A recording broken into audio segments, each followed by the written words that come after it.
22 करोड़ लोगों के लिए कितनी तौहीन है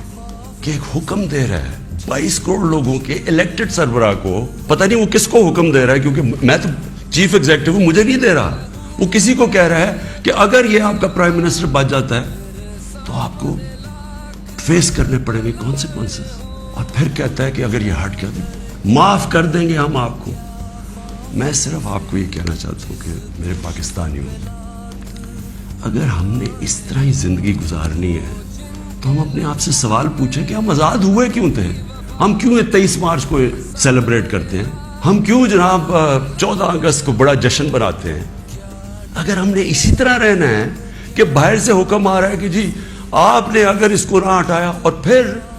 होता क्या कि वो शुरू हो जाती है, एकदम हमारे लोग जाने शुरू हो जाते हैं, हमारे जो अपनी पार्टी के एकदम पता चलता है जी, उनको एकदम पता चला कि ओहो तो जी तहरीक इंसाफ तो बड़ी गवर्नमेंट बहुत ही बुरी है जी, इमरान खान की तो सारी बुराइयां उनको पता चल जाती है, और वो सारे उधर और उनको बंद करना शुरू कर देते हैं सिंध हाउस में, और वो सारे एकदम सारा ड्रामा शुरू हो जाता है। मीडिया के अंदर भी पैसा चल रहा होता है, यानी मीडिया को भी शर्म नहीं आई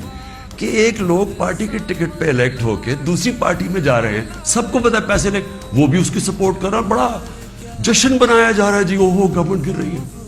यानी जिस तरह कोई बहुत बड़ा कारनामा हो गया ये। और फिर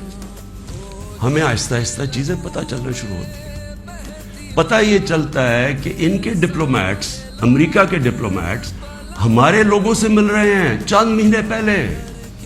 हमारे मेरे अपने दो आके, एक मेरा केपी का मिनिस्टर आतिफ खान, वो मुझे बताता है कि हमारी शंदाना हमारी एमएनए है, वो कहते जी हमें अमेरिकन एम्बेसी में बुला के उन्होंने बकायदा कहा अदम एतमाद आने लगी है इमरान खान के ऊपर, और उनसे बड़ी लंबी, यानी चंद महीने पहले उनको पता था कि आ रही है अदम एतमाद। आहिस्ता आहिस्ता पता चला कि ये तो पूरा प्लान बना हुआ था,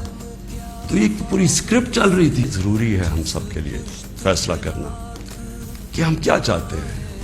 हम एक आजाद कौम बनना चाहते हैं, खुददार कौम बन के रहना चाहते हैं, या इस तरह के गुलाम चाहते हैं?